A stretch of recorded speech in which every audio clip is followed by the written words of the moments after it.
Os irmãos com a paz do Senhor. Amém. Evangelho segundo escreveu Mateus, capítulo de número 24, por favor. Vocês procuram o texto e eu falo da imensa alegria de poder falar ao coração de vocês dessa confraternização de congresso de senhoras. A propósito, eu gostei muito da roupa de vocês. Parabéns pela escolha. Pastor Daniel, meu respeito ao Senhor, essa igreja está sob seus cuidados. Oro para que Deus continue aprovando as obras das suas mãos. Abraçar aqui o pastor Jonatas, que com o Eliabe foi me buscar ali no aeroporto de Campinas. E agora o Eliabe está na companhia ali do Rodrigo. Ambos foram me buscar ali no hotel.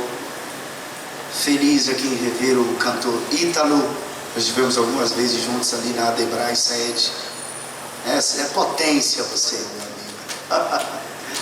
Deus te abençoe. Meu amigo, pastor Ivan Santos. O mestre aqui é o pastor Ivan, tá? Eu sou aluno dele. Hoje tive o privilégio de conhecer sua casa, sua família. Privilégio de conhecer sua biblioteca. Coisa que eu gosto muito. É um luxo a biblioteca dele. Deus te abençoe. Logo, muito em breve, vamos estar lançando uma obra muito esperada no Brasil sobre o Apocalipse. Olha, Ivan.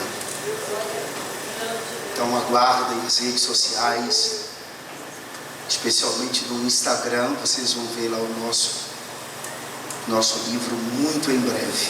Por enquanto eu tenho 7 livros escritos, só que eu estou vindo de uma agenda lá em Guariba, Ribeirão Preto, e eu estou aqui falando para vocês. Eu volto em casa e meu material acabou, mas eu tenho alguns kits com 5, 6 livros. Esse é um sermonário para quem ama sermões expositivos, eilos.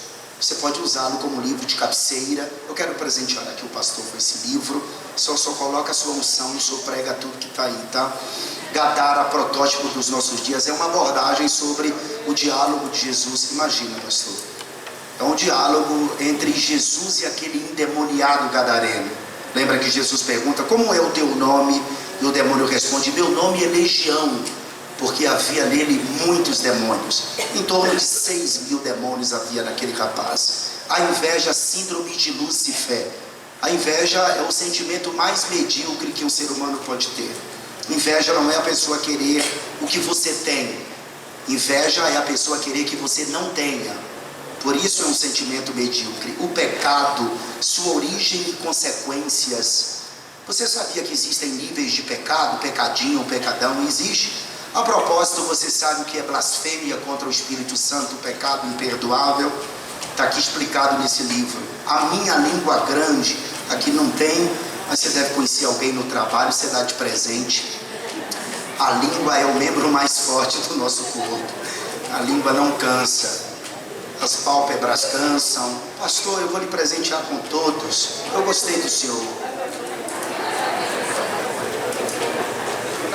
Não é todo pastor que eu dou um kit de livros, porque normalmente eu prego em 2 igrejas, 3 igrejas toda semana. Então 3, 6, 9, 12. Já pensou dar um kit de livro a cada pastor que eu vou? Aí eu quebro. Mas eu estou lhe dando isso de coração, tá? Mateus 24, verso de número 8. Eu serei breve, amados.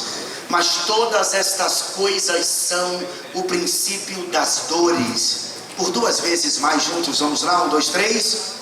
Mas todas estas coisas são o princípio das dores. Pela última vez. Mas todas estas coisas são o princípio das dores. Amém. Por favor, pode se assentar. Muito obrigado.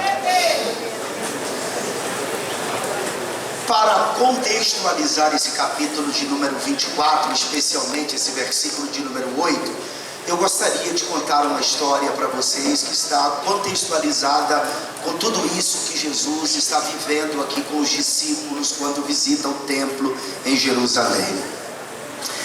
A Judéia, ela estava imersa em um conflito interno pela sucessão. E Alexandra Salomé, mãe de Aristóbulo e Hircano, os descendentes dos Macabeus, vê um dos filhos, o Hircano II, recorrer a Roma para apaziguar a situação. E exatamente no ano 63 a.C., Pompeu entra em Jerusalém e em 3 meses resolve a situação interna. Aristóbulo foi derrotado, levado preso e exilado em Roma, enquanto seu irmão Hircano II assume como sumo sacerdote em Jerusalém.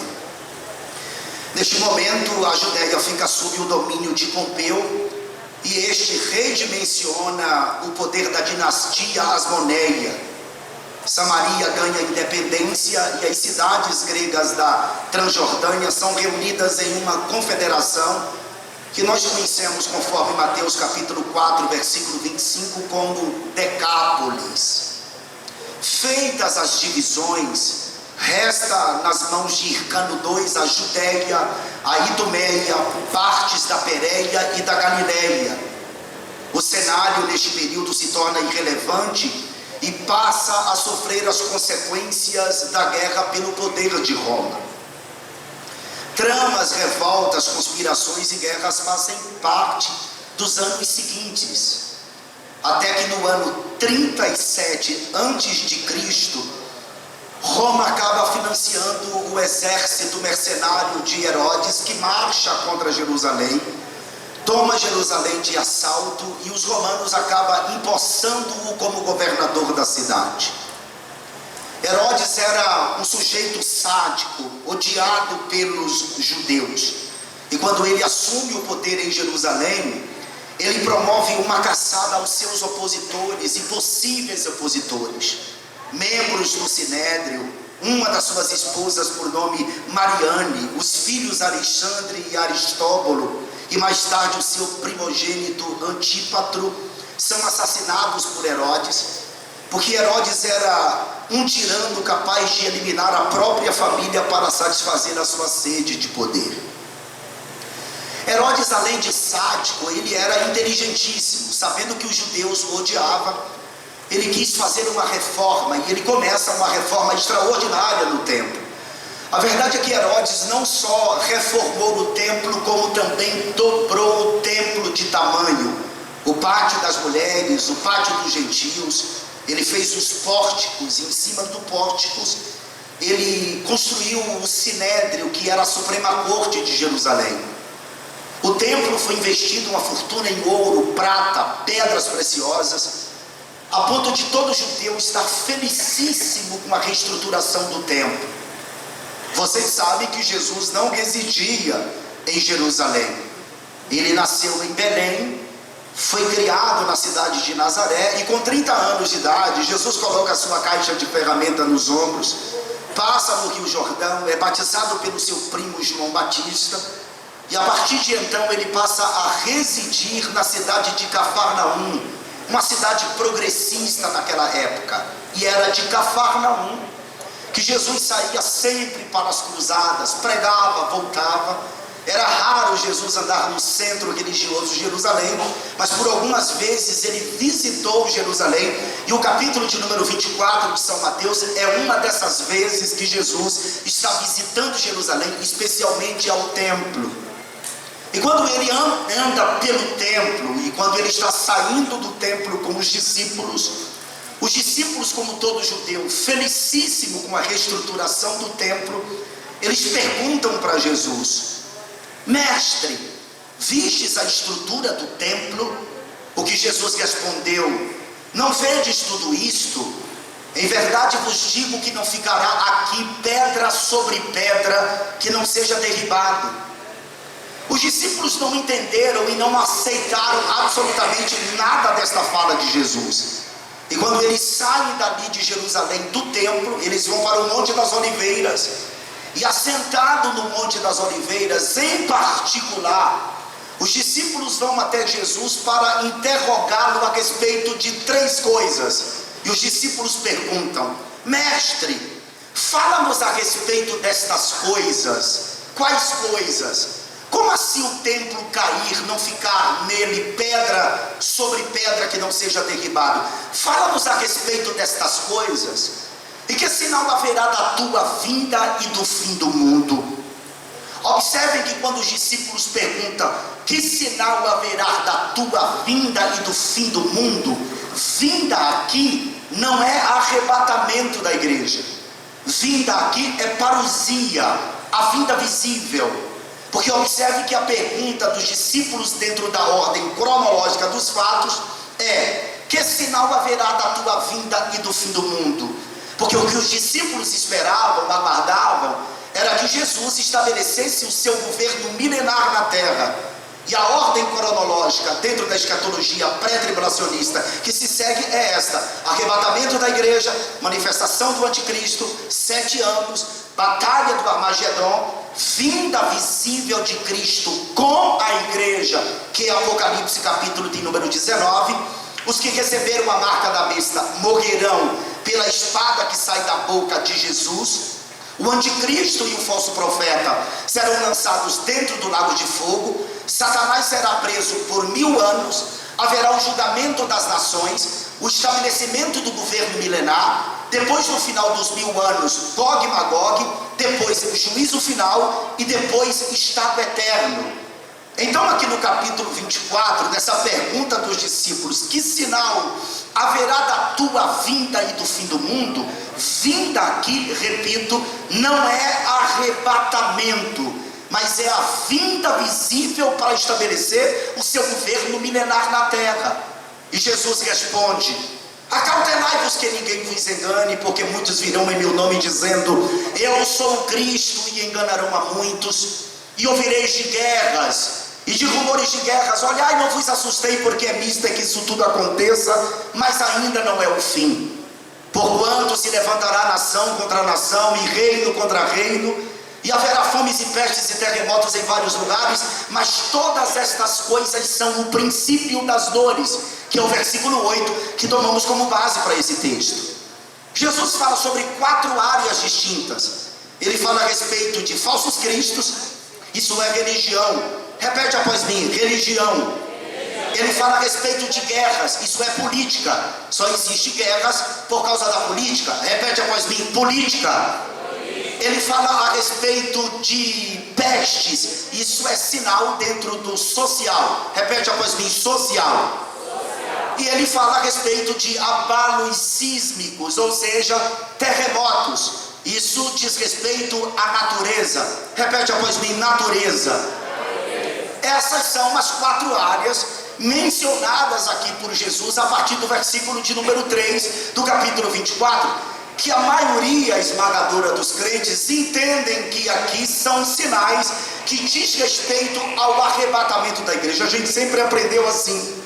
Mas esses sinais aqui não diz respeito ao arrebatamento da igreja, até porque o arrebatamento da igreja ele é iminente. Ele pode acontecer, ele pode ocorrer a qualquer momento. É como num abrir e piscar de olhos, um abrir e fechar de olhos. Então esses sinais aqui que Jesus está mencionando não são sinais que diz respeito ao arrebatamento. Inclusive é bom lembrar que algumas expressões usadas por Jesus aqui no capítulo 24 de Mateus são tidas pela maioria dos crentes como sendo arrebatamento. Por exemplo, o que, pastor? Mateus capítulo 24, versículo de número 22. Jesus disse: se aqueles dias não fossem abreviados, nenhuma carne se salvaria. A maioria dos crentes interpretam esse texto como sendo o arrebatamento da igreja. E aqui não está falando de arrebatamento. Aqui está falando da batalha do Armagedon, quando Jerusalém estiver cercada por um poderoso exército liderado pelo anticristo. Como Israel não poderá se defender por mais tempo, a Bíblia diz em Zacarias capítulo 2, capítulo 8, capítulo 12, que Deus enviará o espírito de súplica e de graça sobre os judeus, e os judeus clamarão a ele, e ele aparecerá com a igreja para socorrer a nação de Israel. Por isso que se aqueles dias não fossem abreviados, nenhuma carne se salvaria. Outra coisa, a maioria dos crentes acham que aqui 50% da igreja sobe, 50% fica. É como se o pastor subisse no arrebatamento e a esposa dele ficasse, ou que ela sobe e ele fica.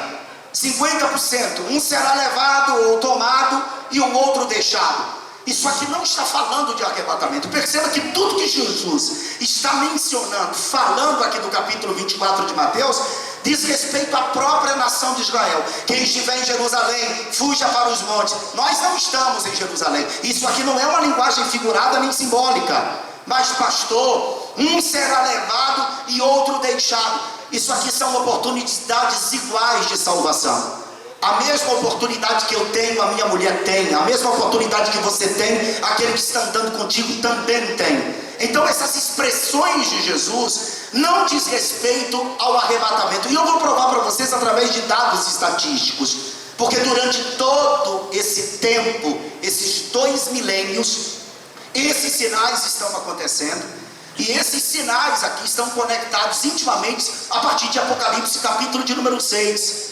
Explique-me então, pastor, quando Jesus fala sobre falsos cristos, por exemplo, vocês sabem que o mundo está cheio de enganadores, sempre esteve, e é apenas seguindo o conselho de Cristo que até seus seguidores podem escapar de serem arruinados por eles.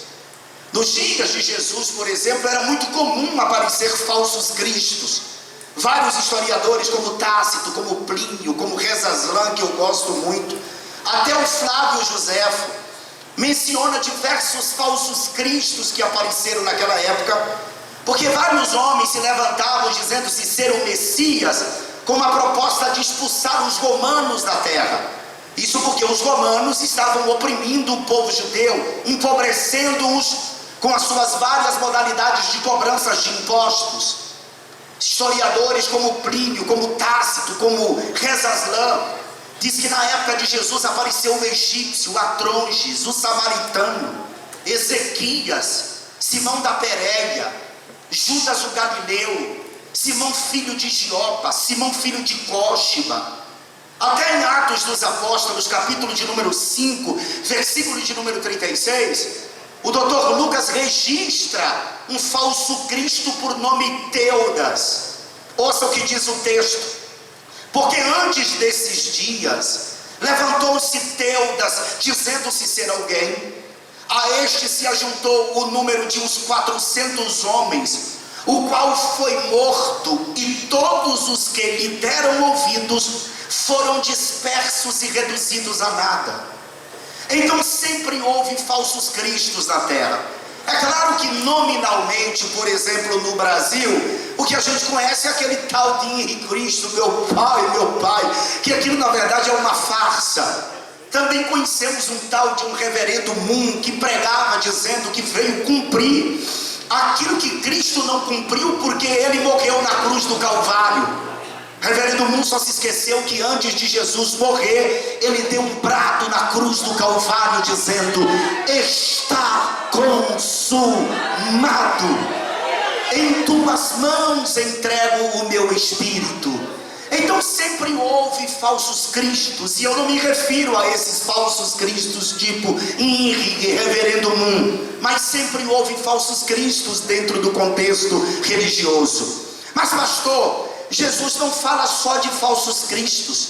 Jesus fala de sinais dentro da política, ou seja, guerras. Amados, isso aqui são números. Você não tem como se opor aos números. Sempre houve guerras na terra, sempre. Na Idade Média, por exemplo, houve guerras no plural dos visigodos, guerras no plural dos normandos. Primeira, segunda, terça, quarta, quinta, sexta, sétima, oitava, nona guerra dos cruzados, invasão da Europa pelo Império Mongol, guerras dos 100 anos, guerras russitas. Jesus era para ter vindo logo no período da Idade Média. E eu estou me referindo aqui a guerras expressivas, tá? Aí vem o século 16, 17, 18, 19, guerra dos 30 anos, guerra polaca. Começa a acontecer várias guerras em vários países, não só a guerra polaca e sueca, mas holandesa, dinamarquesa, da sucessão espanhola, guerra dos 7 anos, guerra da independência dos Estados Unidos em 1775, guerras no plural napoleônicas, guerra da independência da Bolívia, da Argentina, do Chile, do Brasil em 1822, Primeira e Segunda Guerra do Ópio, Primeira e Segunda e Terceira Guerra da Independência Italiana, Guerra Civil Americana em 1881, Revolta Armada 1893, Guerra de Canudos em 1893. Jesus não arrebatou a igreja. Aí vem o século de número 21, Primeira Guerra dos Balcãs, Primeira Guerra Mundial, Guerra Civil Russa, Civil Espanhola, Segunda Guerra Mundial, quando Adolf Hitler conclama-se chanceler da Alemanha e promove o Holocausto, assassinando 6 milhões de judeus. Jesus não arrebatou a igreja. Era então para ele ter arrebatado a igreja se o arrebatamento dependesse de um sinal. Aí vem no século de número 20, Guerra da Coreia, do Vietnã, Guerra dos 6 Dias em 1967, Guerra Irã versus Iraque, 1980, eu tinha 8 anos de idade na época. Primeira Guerra do Líbano, do Golfo em 1990, Guerra da Chechênia, de Kosovo. Aí vem o século 21, as guerras que tiveram expressivamente, é a Guerra do Afeganistão em 2001, do Iraque em 2003, Guerra Civil Síria em 2011, Guerra Rússia-Ucrânia que está até hoje, e essa intensificação da guerra entre palestinos e israelenses. Se dependesse de guerra, Jesus já teria arrebatado a igreja há muito tempo. Mas pastor, Jesus não fala apenas de sinais dentro da religião, Jesus não fala de acontecimentos apenas dentro da política, ele fala a respeito de pestilência. Ah, é? E quando a gente fala de peste, a primeira coisa que vem na nossa cabeça é a Covid-19, porque a gente acha que a Covid-19 foi a grande peste e a peste que mais dizimou pessoas em toda a terra. Mas estamos enganados se a gente pensar assim. A Covid-19 não é nada diante da varíola que matou mais de 300 milhões de pessoas. A Covid-19 não é nada diante da peste negra que dizimou 1/3 da população europeia. A Covid-19 não é nada diante da febre amarela, da gripe espanhola, do sarampo, da malária. A malária todos os anos matam 2 milhões de pessoas. E a pergunta é: por que isso não é televisado? Por que as manchetes dos jornais não colocam em letras garrafais que a malária ainda mata anualmente, todos os anos, 2 milhões de pessoas? E por que a Covid-19 foi tão repercutida? A Covid-19 é porque teve propósitos políticos, que é o primeiro propósito, e um propósito também seletivo. O vírus, ele foi criado e desenvolvido com esses 2 propósitos, político e seletivo. O projeto político foi tornar a China superpotência industrial como é hoje. Esse iPad aqui que eu estou usando é made in China. Esse telefone aqui é made in China. O seu Samsung é made in China. O seu computador é made in China. O seu tênis da Nike é made in China. A China é superpotência industrial com mão de obra barata. Derrubou o governo de Donald Trump e a China torna-se superpotência industrial. Esse foi o projeto político do Covid-19. Mas o outro, pastor, foi seletivo. Alcançar as pessoas acima de 60, 65 anos, pessoas com enfermidades mórbidas, pessoas com câncer. E isso porque por trás desse projeto seletivo da Covid-19 estavam os globalistas, os Rockefellers, os Bildens, tipo pessoa como George Soros, Bill Gates, que são conhecidos como os senhores do mundo. E desde que a população mundial tinha 3 bilhões de habitantes, que os senhores do mundo tentam controle populacional. Não é controle social, é controle populacional. Ou seja, quem vive e quem morre. E a Covid-19 veio com esse propósito seletivo de dizimar as pessoas acima de 60, 65 anos de idade. Só que eu tenho uma coisa para dizer para vocês, na verdade duas. E as duas coisas que eu tenho para falar é acerca de Deus. Deus não dá duas coisas que pertencem a Ele, a ninguém Ele dá. Primeiro, a sua glória. Deus não dá sua glória a ninguém. A segunda coisa que Deus não dá a ninguém é o poder da vida e o poder da morte.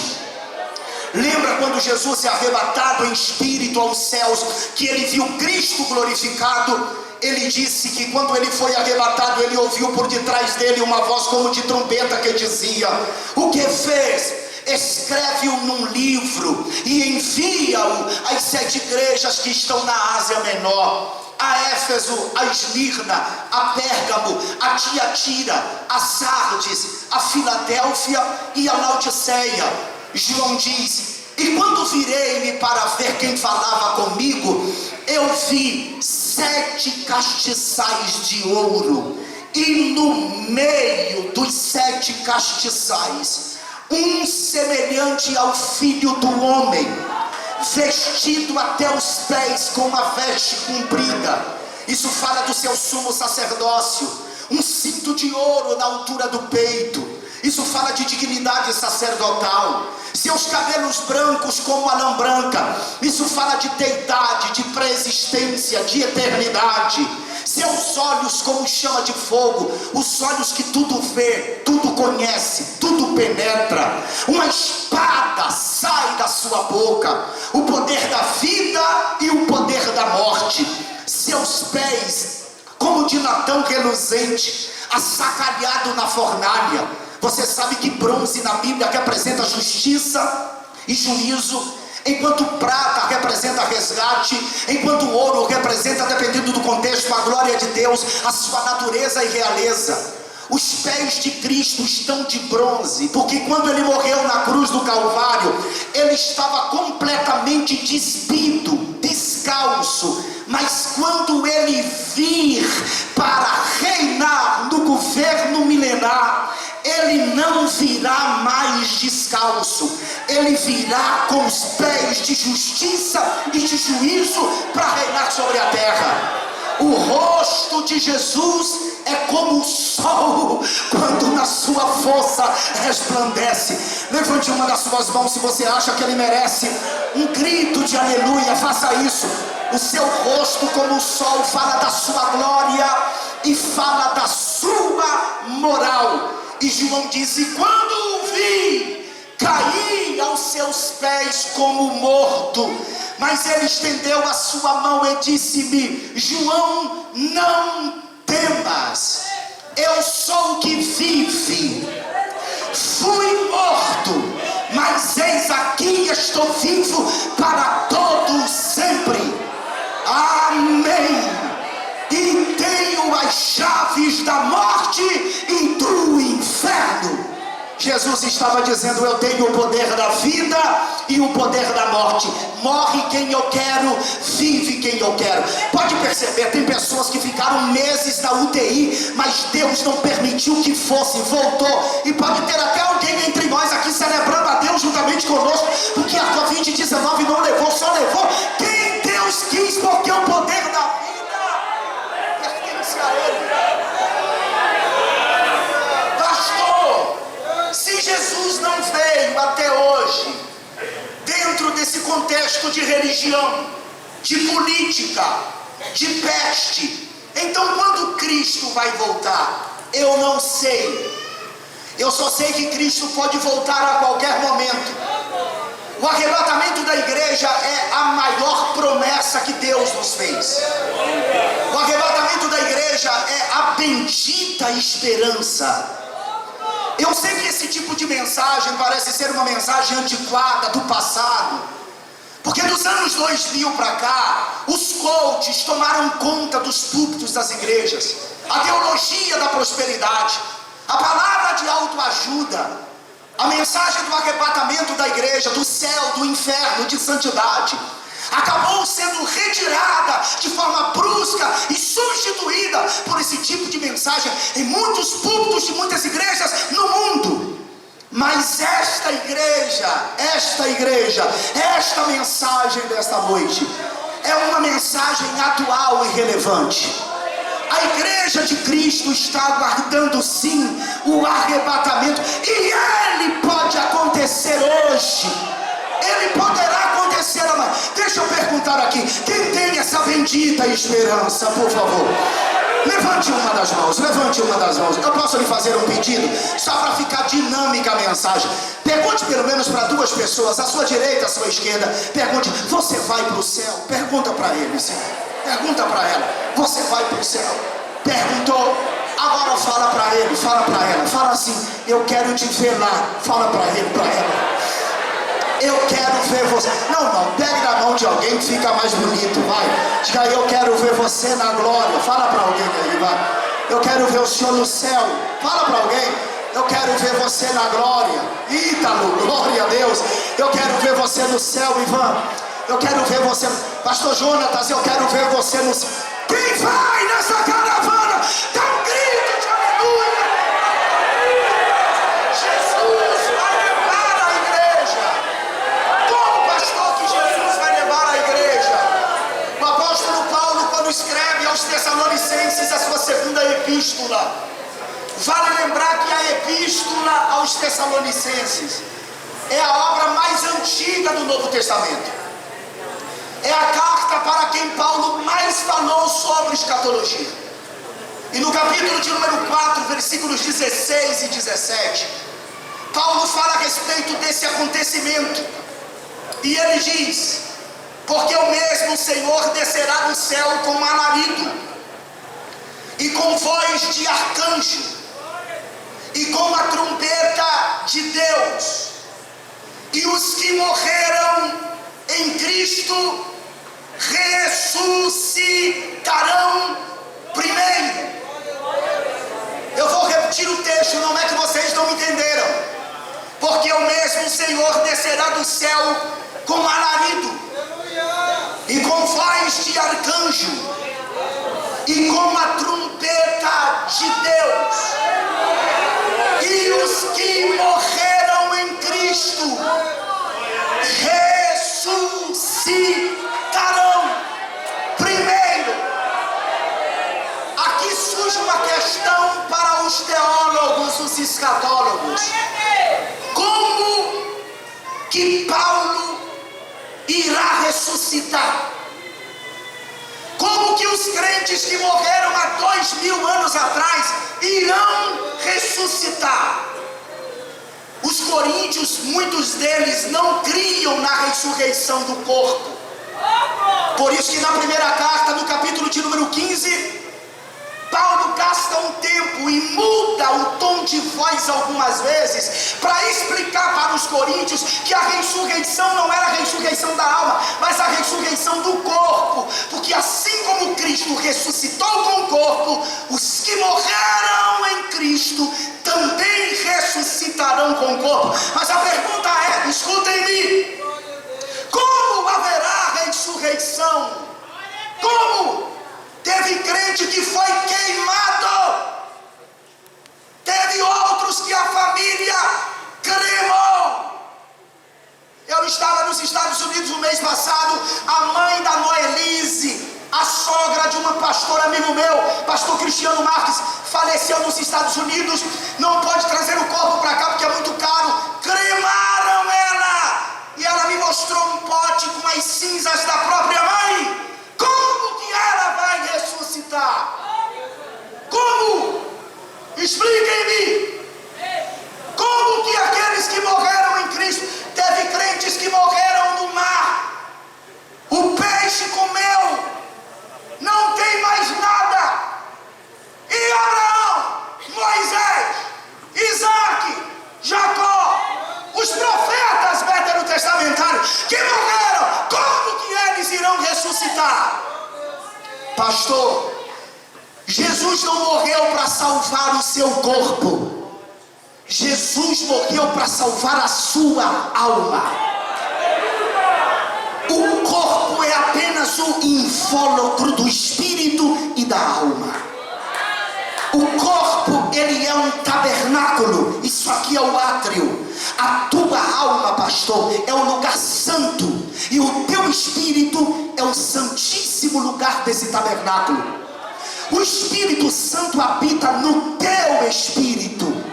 E quando a presença do Espírito Santo se manifesta no teu espírito, a tua alma aqui como centro de emoções, não como lado imaterial, ela se alegra. Como você não tem palavras para descrever o que você está sentindo, aí a sua boca verbaliza: glória, aleluia. Ou senão, você acaba falando línguas estranhas. Mas o que você está querendo dizer, pastor? Jesus não morreu para salvar o seu corpo. Jesus morreu para salvar a sua alma. Mas aqueles que morreram em Cristo, salvo, que foram cremados, que foram dizimados, que morreram no mar, o peixe comeu, ou que foram queimados, não existe nada do corpo. Como ressuscitará o corpo? A terra, pastor, dará um outro invólucro, e o espírito e a alma virão de Deus, entrarão nesse corpo que a terra dará outra vez e será levado aos céus. E aí Paulo diz assim: depois nós, os que ficarmos vivos. Aqui é para rebater algumas pessoas que às vezes murmuram antes de entender a mensagem. Como que diz: não, eu estou esperando é sinal. Paulo esperava Jesus, era nos seus dias. Olha o que o texto diz: porque o mesmo Senhor descerá do céu com alarido, com voz de arcanjo, a trombeta de Deus. Os que morreram em Cristo ressuscitarão primeiro, depois nós os que ficarmos vivos. Paulo estava esperando Jesus em seus dias. Paulo estava esperando Jesus há 2000 anos atrás, sem guerras, sem pestilência, sem nada. Ele estava aguardando Cristo. Se Paulo falou isso há 2000 anos atrás, o que falamos a respeito dessas coisas? Jesus vai levar a igreja da terra. E isso os crentes precisam entender. Jesus não virá aqui. Jesus não virá aqui. Jesus não virá aqui. Porque tudo isso aqui está contextualizado a um casamento judaico. O arrebatamento está contextualizado a isso. O pai levava o seu filho para conhecer uma moça. E o pai pagava o dote ao pai da moça por aquela moça. O menino conhecia aquela moça e eles cresciam apaixonados. Só que o menino não podia tocar na moça, beijar na moça. Ele tinha que ir para a casa do pai dele para trabalhar, fazer o pé de meia. Mas aquele noivo, aquele rapaz prometido àquela noiva, ele precisava saber informações daquela moça. E o que ele fazia? Ele pediu seu melhor amigo, para que esse melhor amigo fosse até a casa da moça e ficasse lá alguns dias, observando a vida espiritual, a vida social e a vida moral da moça. E aquele amigo do noivo, depois de passar alguns dias e observar o lado espiritual, o lado social e o lado moral daquela moça, ele voltava com as informações da moça e dizia para o noivo: a moça está perfeita, espiritualmente ela é dedicada às coisas de Deus, socialmente ela é incrível, moralmente da mesma forma. O noivo ficava louco para se casar, e a noiva na casa do pai, ela sabia que ia casar. Ao contrário de que alguns falam, a igreja está se preparando, está errado. A igreja já está preparada. E aquela noiva, ela estava preparada para se casar. E no dia do casamento, o noivo saía da casa do seu pai. Ficavam algumas moças, eram exatamente 10 meninas, entre 8 a 10 anos, com lamparinas acesas no caminho. E uma voz dizia: aí vem o noivo, ou vem o esposo. E a noiva saía de dentro da casa do seu pai e ia encontrar o noivo no caminho. E ela era suspensa por 3 rapazes. E o noivo a pegava e a levava consigo. Da mesma forma aconteceu com a igreja. Jesus veio aqui e conheceu a igreja. Ele disse: eu vou para a casa do meu pai preparar lugar. Na casa do pai ele mandou o Espírito Santo, seu amigo íntimo, vir para cá. O Espírito Santo está aqui, está dizendo: a igreja está cheia, A igreja está cheia da minha presença. Aleluia. Essas informações estão sendo levadas para Jesus. Jesus vai sair da casa do Pai, vai vir buscar a noiva, e o Espírito Santo vai pegar a igreja e vai levá-la para os ares, e Jesus a encontrará nos ares para estar para sempre com Ele. Isso é o arrebatamento da igreja, e eu faço parte disso, porque eu prego sobre isso há mais de 20 anos e eu tenho essa esperança. E quem é mais que tem essa esperança? Fale alguma coisa para Deus, porque eu não estou falando nada da terra. E quando eu chegar no céu, pastor, o que eu vou fazer no céu? Eu vou ficar com a cara para cima no céu? Você está enganado com relação ao céu. O céu é extraordinário. Esses dias um amigo me perguntou: pastor, meu pai faleceu. Fiquei perplexo, porque o pai dele estava cheio de saúde e de repente morreu. E ele me ligou para perguntar: eu vou reconhecer o meu pai no céu? É o que muito crente quer saber. É claro que vai. O céu é um lugar onde a sabedoria habita. Eu vou reconhecer minha esposa? É lógico que eu vou. Minha esposa vai me reconhecer? É claro que vai. Eu vou reconhecer os meus filhos no céu? Lógico que eu vou reconhecê-los. Mas a minha mulher não será a minha mulher. Eu não serei o marido dela. Os nossos filhos não serão os nossos filhos no céu, porque no céu não existe esse tipo de sentimento: pai, mãe, filho, irmão, primo, vô. Imagine um homem que casou aqui 4 vezes, ou uma mulher que foi viúva 3, 4 vezes aqui, chegando lá no céu, o cara olha assim, ó, essas varoas aí, ó, ninguém mexe.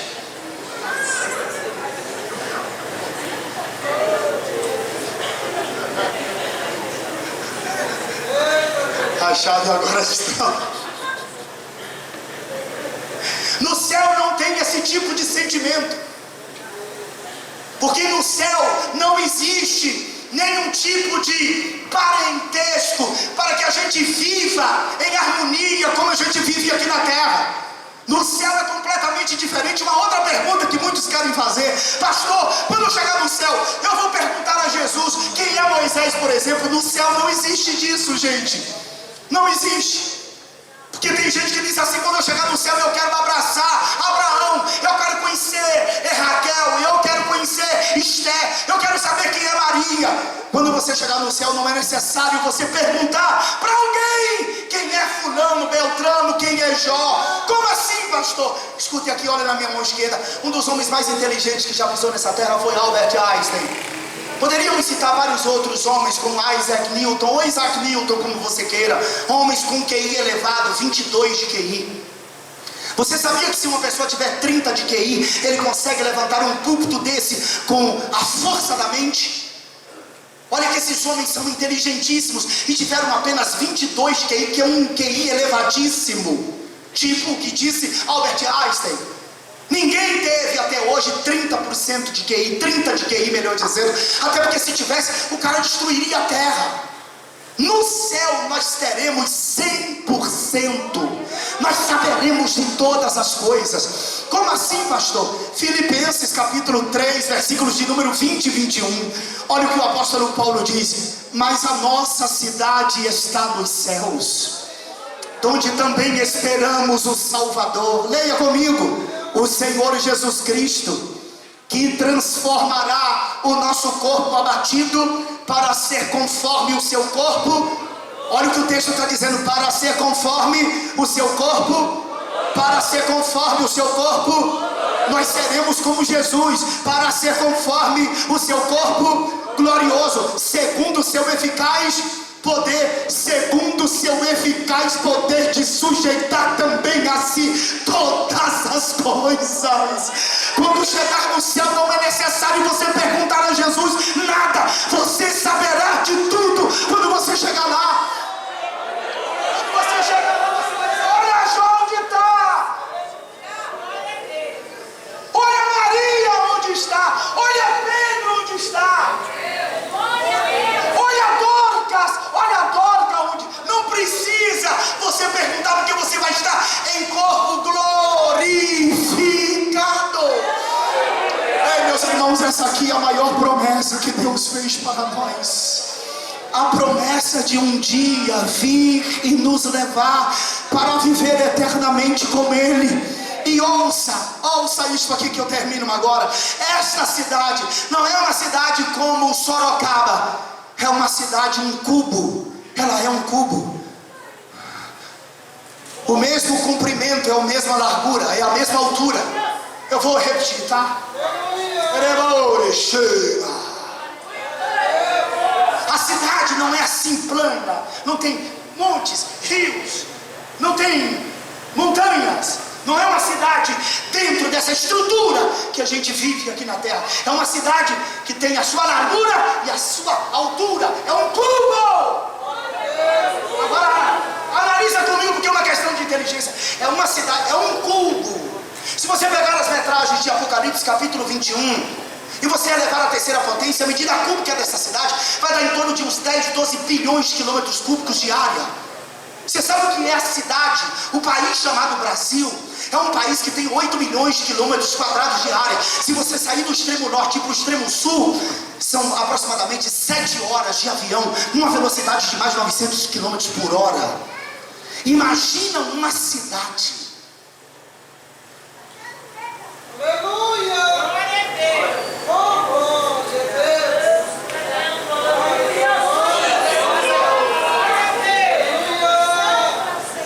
Imagina uma cidade que é quadrada e tem uma altura igual ao seu quadrado, ou seja, é um cubo. Isso significa que as pessoas não...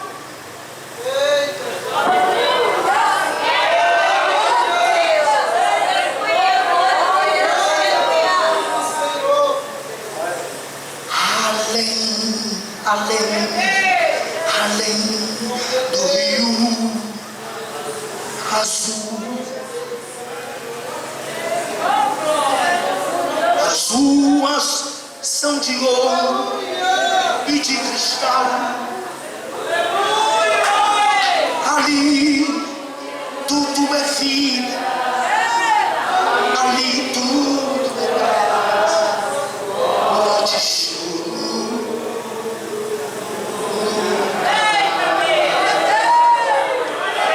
Tristeza e dor.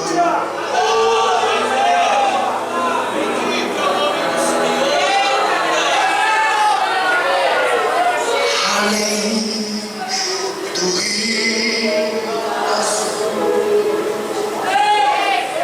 Imagina os rios, que é um só, que é o da vida.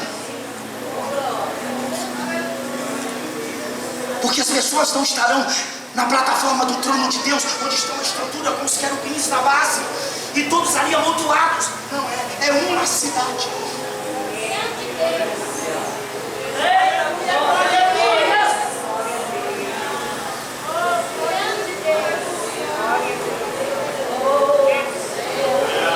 Tristeza e dor.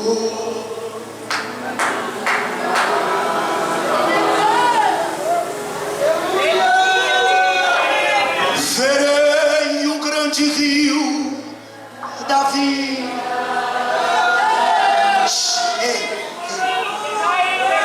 Ele emana de debaixo do trono.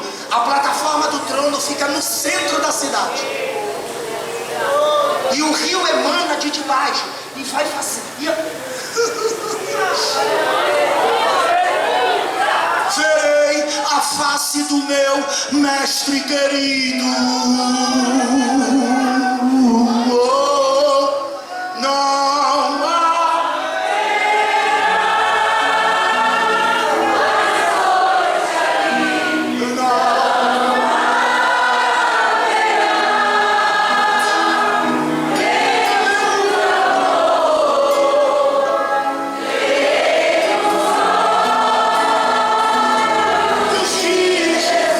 Jesus e todo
cidade. Porque escuta isso aqui. Sorocaba, alguém chegou aqui e edificou esta cidade. O Senhor pode ir em qualquer estado do Brasil, qualquer país do mundo, todas as cidades que compõem uma federação, alguém chegou e edificou a cidade. Eu não sei quem foram os fundadores de Sorocaba, não sei quem foram os fundadores de Campinas, não sei quem foram os fundadores da capital de São Paulo. Eu não sei quem foram os fundadores de Itapevi. Eu não sei quem foram os fundadores de Piracicaba, de São Carlos, de Ribeirão Preto, de Ribeirão Bonito, de São José do Rio Preto. Qualquer cidade do estado de São Paulo, alguém chegou lá e edificou, começou a construção da cidade. Qualquer lugar do mundo, essa cidade que a gente vai, ninguém na terra edificou. Eu vou mandar colocar um texto para a mídia, 11 de Hebreus, versículos 8, 9 e 10. Eu queria que vocês lessem gritando esse versículo. Alguém construiu a cidade que a gente vai morar. E Abraão, ele esperava essa cidade. Hebreus 11, versos 8, 9 e 10. Leiam todos comigo, 1, 2, 3, vamos lá? Pela fé, Abraão, sendo chamado, obedeceu, indo para um lugar que havia de receber por herança, e saiu sem saber para onde ia. 9. Pela fé, habitou na terra da promessa, como em terra alheia, morando em cabanas com Isaac e Jacó, herdeiros com ele da mesma promessa. Agora o 10. Porque Abraão esperava a cidade que tem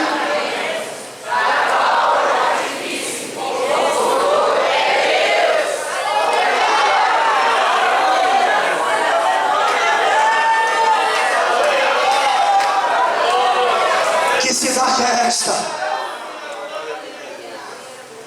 Deus edificou, Ele construiu esta cidade.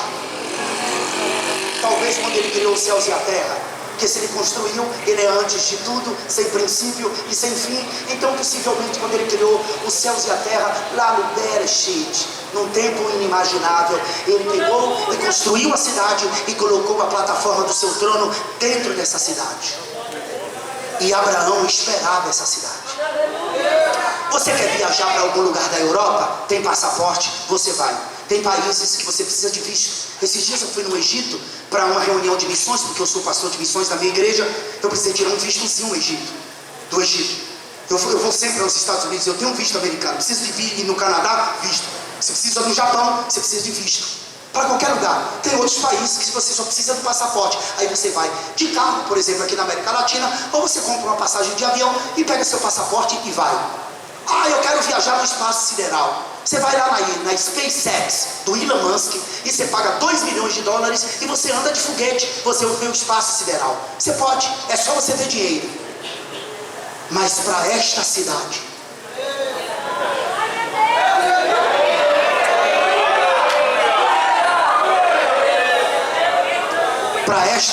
você não vai de ônibus, você não vai de carro. Você pode ter o dinheiro do mundo inteiro, você não vai.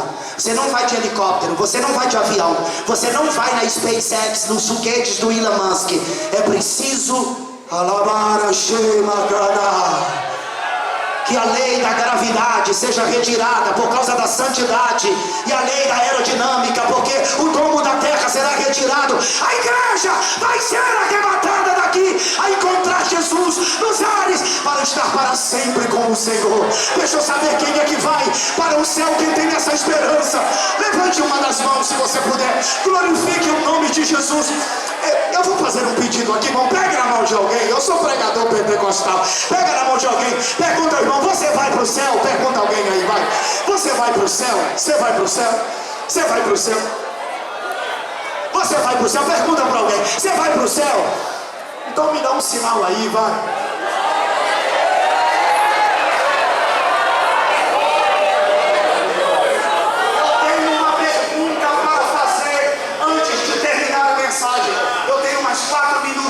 Eu vou usar todo o tempo. Eu tenho uma pergunta para fazer. nós se encontra afastado do Evangelho, se afastou da igreja? Levante uma das mãos para que eu possa. Pastor, eu me afastei da igreja. Alguém entre nós, por gentileza, faz assim com a mão para que eu possa te ver. Alguém? Tem uma mão levantada lá atrás. O Espírito Santo está te chamando. O Espírito Santo está te chamando de volta. Fica de pé. Fica de pé. É uma moça, é uma moça. O Espírito Santo está te chamando de volta. Venha aqui que eu quero orar por você. Venha de volta, querida. Alguém pode auxiliá-la? Venha. Está faltando música aqui no ambiente agora, tá? Venha.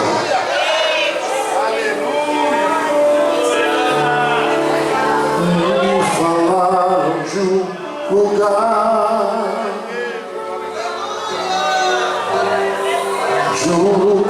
muito distante daqui. Me falaram de um lugar, onde o Rei dos Reis está, à minha esquerda, à minha direita, a reinar. Alguém não onde crente, todo poderoso está. Alguém que venha da sua vida, Jesus, eu quero orar por você. Venha orar. Assentado sobre o trono,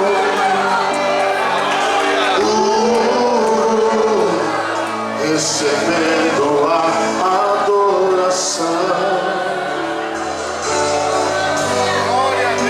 que vem do nosso coração.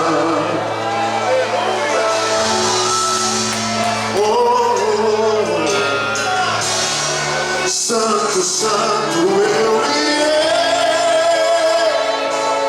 cantar quando eu passar nos portões celestiais com o santo.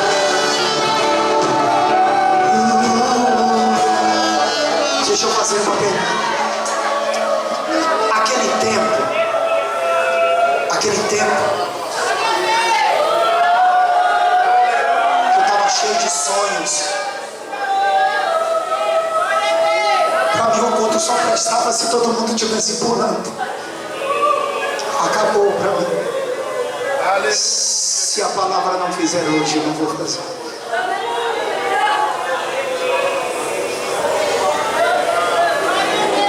Santo, santo, eu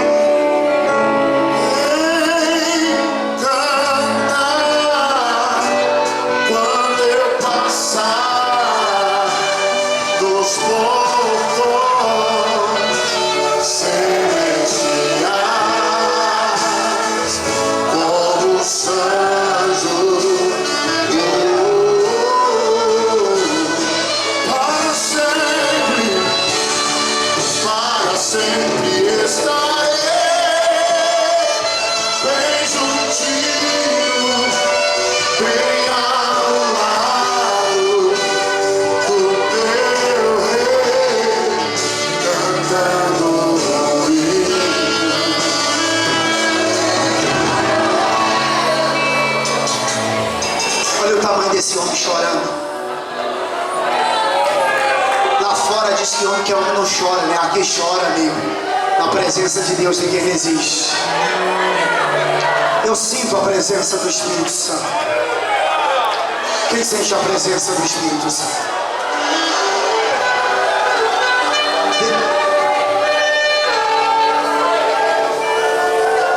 Aqui à minha esquerda. Por favor, por obséquio, bem baixinho, por obséquio, aqui à minha esquerda. Quem aqui à minha esquerda ainda não se decidiu ao lado de Jesus? Pastor, eu vou sempre à igreja, mas eu nunca decidi ir ao lado. Pastor, aqui é um ambiente diferente, pastor. Aqui é um ambiente diferente, pastor. Pastor, eu andava com os caras, né? A gente curtia muito Guns N' Roses, Pink Floyd, CC, Aerosmith. I used to love it, but I have to kill. Quem não lembra? Welcome to the jungle. Eu me lembro que eu cantava eu tocava violão, né? Everything is gonna be alright. Eu gostava dessas músicas e tinha uns caras que andavam comigo. Aí eu aceitei Jesus.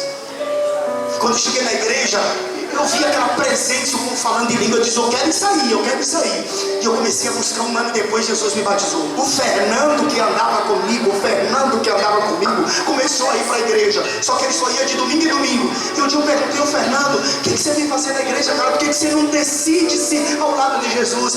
Aí ele me chamava de Deni. Ele disse, Deni, eu só venho aqui tirar o peso. Pastor, esse ambiente é incrível. Não tem outro lugar como esse aqui. Pode vir. Você não tem como sair daqui da mesma forma que você entrou.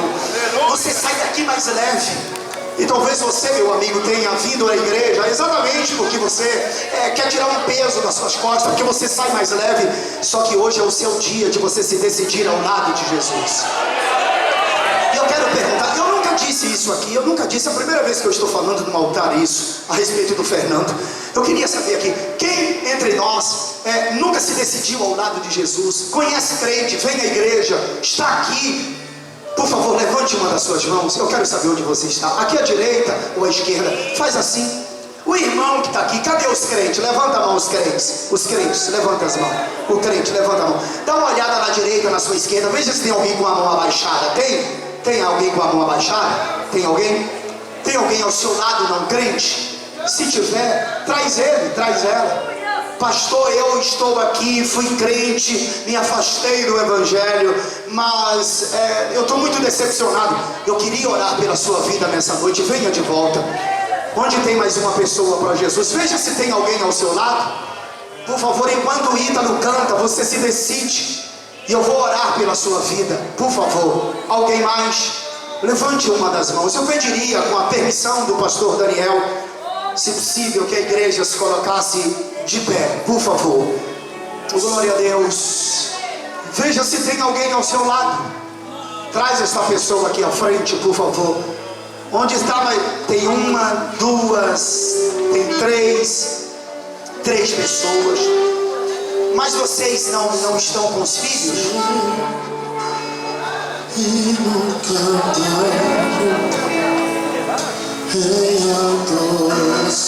Não foram eles que trouxeram a criança para apresentar?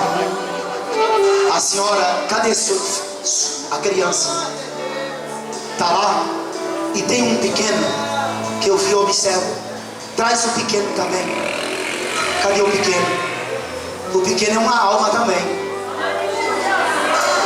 Já está ali, não está, pastor? Glória a Deus, pastor. Olha aí. E tem mais uma aqui. Tu já é crente? Tu já? Ele é o que teu? É um amigo. Seu amigo agora. Olha só que lindo. Então tem uma, tem dois, tem três, tem quatro. E ainda tem um bebê, que também é uma alma que conta. Lá no céu não tem bebê não. É todo mundo do mesmo tamanho. Tá dormindo, né? Não precisa acordar não. Grita aleluia. Grita aleluia. Grita aleluia. Dá um grito de aleluia.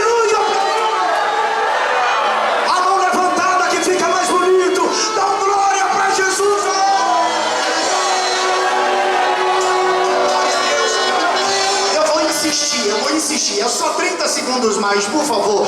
À sua direita, à sua esquerda, veja se tem alguém do seu lado, não crente ou afastado. Traz ele, traz ela aqui, traz. Eu espero, enquanto o Ítalo canta, você se decide ao lado de Jesus. E nós vamos orar pela sua vida. Vem, está vindo alguém lá, pastor. Está vindo alguém, pastor. Está vindo alguém, pastor. Está vindo mais lá atrás, pastor. Se eu fosse você, eu gritava nessa noite.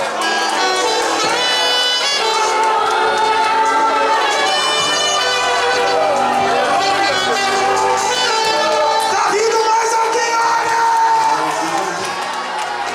Cantaremos com os anjos, voaremos com arcanjos.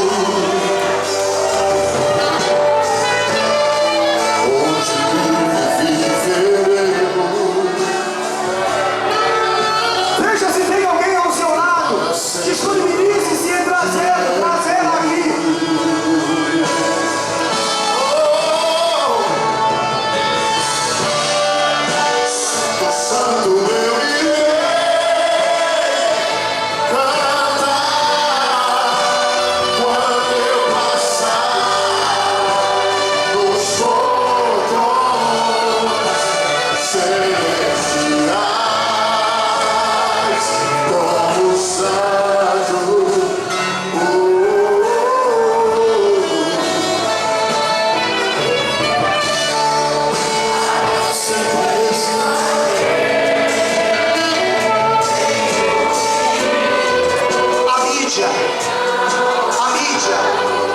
mídia.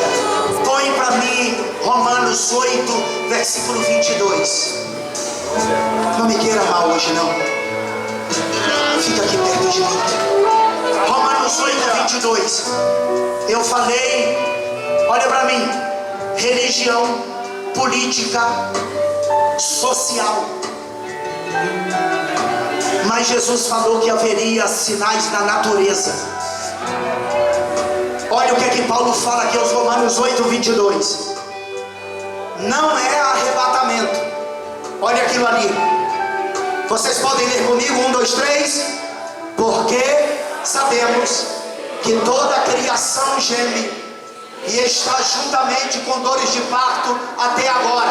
Para um pouquinho. Põe Oséias 4, verso 1. Rápido. Oséias 4, verso 1, 2 e 3. Oséias 4, versos 1, 2 e 3. Leiam comigo. 1, 2, 3. Ouvi a palavra do Senhor, vós filhos de Israel, porque o Senhor tem uma contenda com os habitantes da terra. Porque não há verdade, nem benignidade, nem conhecimento de Deus na terra. Só prevalecem o perjurar, e o mentir, e o matar, e o furtar, e o adulterar, e há homicídios sobre homicídios. 3. Por isso a terra se lamentará, e qualquer que mora nela desfalecerá com os animais do campo e com as aves do céu, e até os peixes do mar serão tirados. Por causa do pecado dos homens, a fauna e a flora sofrem. 8, 22 de Romanos, e depois o 23.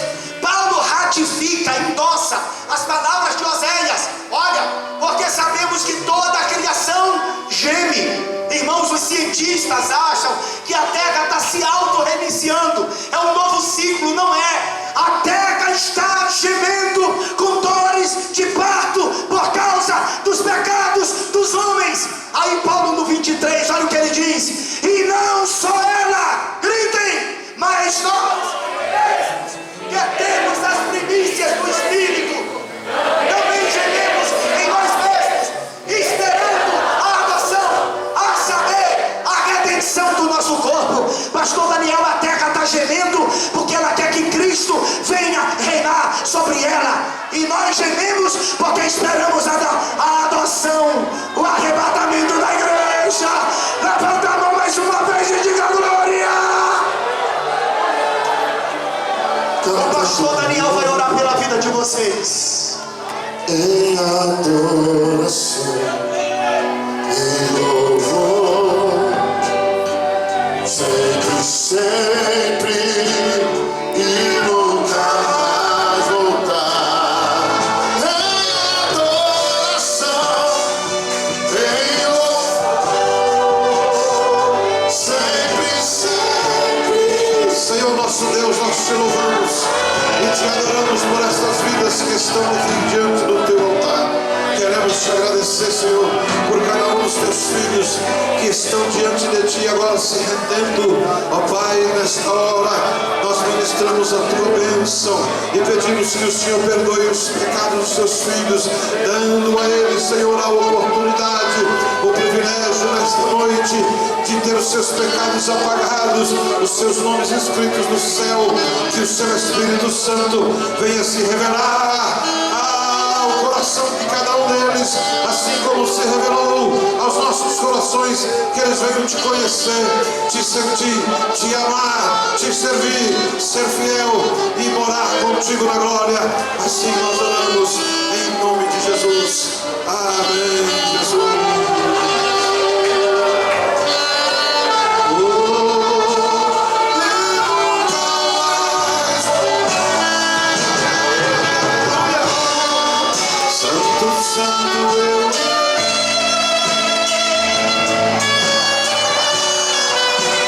Quando eu passar os portões celestiais,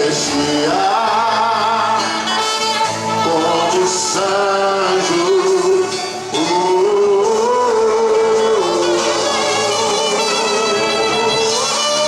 para sempre estarei bem juntinho, bem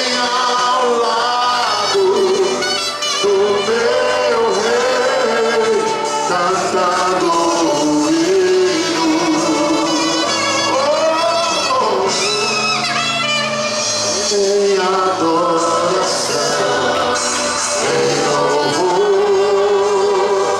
sempre, sempre e nunca mais mudar. Em adoração, em louvor, sempre, sempre e nunca mais voltar. Aleluia. Aplauda o Senhor bem forte. Pastor Júlio estará orando, agradecendo a Deus por esta palavra, por essas almas, por tudo que o Senhor fez esta noite. Glória a Jesus. Oremos. Senhor Deus e querido Pai, diante da Tua gloriosa presença nós estamos reunidos nesta Tua casa.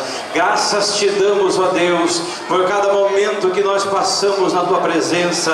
Ó Deus, nós Te damos graças por cada uma dessas almas, meu Deus, que se entregaram a Ti, dando ouvido à Tua palavra. Graças Te damos, meu Deus, pela presença do Senhor no meio de nós. O Senhor tem encontrado em nós ainda merecedores, meu Deus, de recebermos a Tua glória, de recebermos a Tua presença, de virmos pairar o Teu Espírito Santo no meio de nós. Graças Te damos, meu Deus, porque mesmo não sendo merecedores, o Senhor achou graça nesta noite e os céus foram abertos sobre esta casa. Somos gratos a Ti, meu Deus, e que a Tua presença continue conosco e com cada uma dessas vidas. Esta é a nossa oração e o nosso pedido, em nome de Jesus. Em nome de Jesus. Aleluia.